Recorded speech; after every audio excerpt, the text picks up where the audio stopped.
Dear students, now we are going to start with a stanza-wise explanation to the poem A Legend of the Northland. Firstly, through the map, let me show you the location of the North Pole where the story of this poem is narrated. So here is the North Pole where this actual situation took place.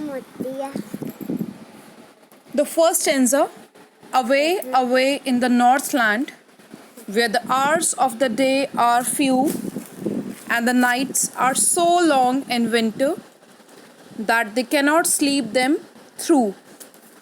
So in this stanza, the poet tells the story of a far-off place called Northland. It lies in the extreme north end of the world, somewhere around the North Pole. So Northland, it lies around the North Pole. Here, the winter season has very long nights but very few hours for the days. So we can say the nights are longer as compared to days. The nights are so long and so cold that people cannot sleep through them. So due to the long nights and the nights along with the length, they are very cold, due to which the people are not able to sleep. Second stanza, where the harness the swift reindeer to the sledges when it snow, and the children look like bear cubs in their funny furry clothes. So sledges over here means a vehicle on runners for conveying loads or passengers over snow or ice. That means you can see in the picture, it's a vehicle which is used on ice to carry or load passengers. These are often pulled by draught animals. Clear? And the next word, to harness, means to tie the reindeers with a rope to a sledge so that it can be used for transportation. When we tie a rope to the reindeers to the sledge, then that is called to harness. Swift means something which runs very fast. So moving ahead, so in this stanza the poet is telling that when the Northland is covered with snow, how the people used to go? The people use sledges driven by the fast running reindeers. It is extremely cold, so children are made to wear heavy woolen clothes made of fur. In these funny clothes, they look like the young ones of bears. So over here the comparison of children is with the young one of bears, that is cubs. Next one, stanza 3. They tell them a curious story. I don't believe it's true. And yet, you may learn a lesson if I tell the tale to you. So the word curious over here means strange. So in this stanza, in the Northland region, it prevails a curious legend which parents tell their children. So over here, the children are being told a curious story, a strange story. The poet is not sure whether the story of this legend is true or not, but she still wants to tell this tale as it contains a significant moral lesson. So the poetess, she wants to tell the story of this Northland to the children. Why so? Because she wants them to learn a lesson, to learn a moral lesson. But the poetess is not sure either the story is true or not.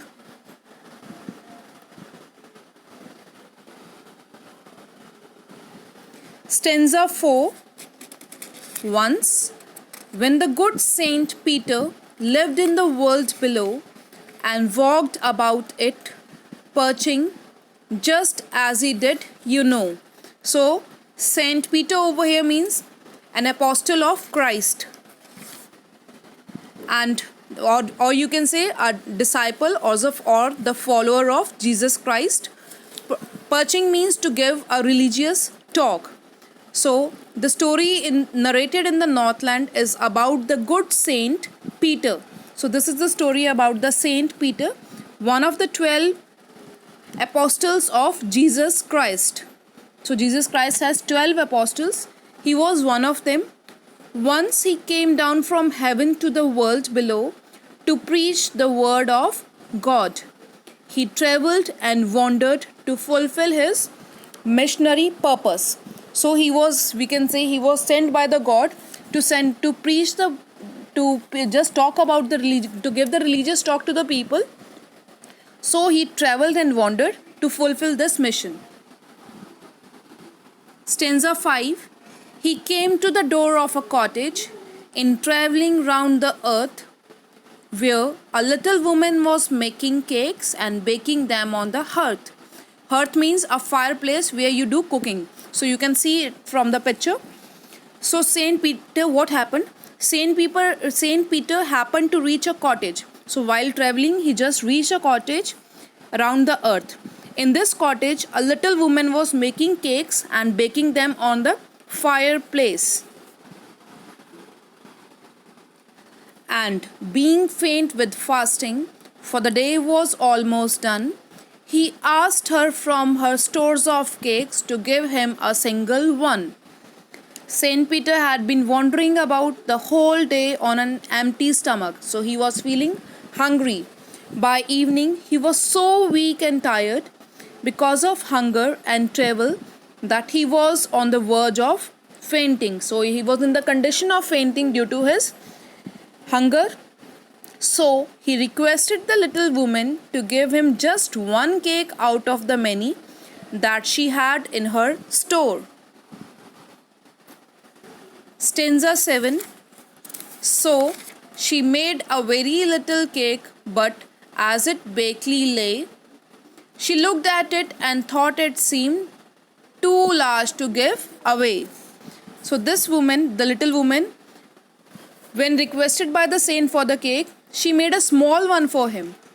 But when she laid to bake, she felt that it was too big and must not be given away for free. Therefore, she kneaded another and still a smaller one, but it looked, when she turned it over, as large as first had done. Knead means to make dough from the flour. When we are just making a dough from the flour, that is kneading. So this little woman, as we know, while baking a cake, when we just put it in the oven or in the, we can say, microwave, what happened? It starts fluffing, isn't it? So it was small in size when she kneaded the dough, but on being made, its size was too big. So in this stanza, the small cake baked by the little woman seemed too big to her to be given away as charity. So she prepared material for still smaller cake. But when she turned it over, it seemed to her to be as big as the earlier cake. So this time also what happened? So she baked another cake, but when it was ready, she was making the comparison. Oh, this is again bigger than the previous cake. This is till stanza 8. Next stanza we will be continuing tomorrow. I hope you are able to understand. Please keep reading each and every stanza and recite it. Thank you.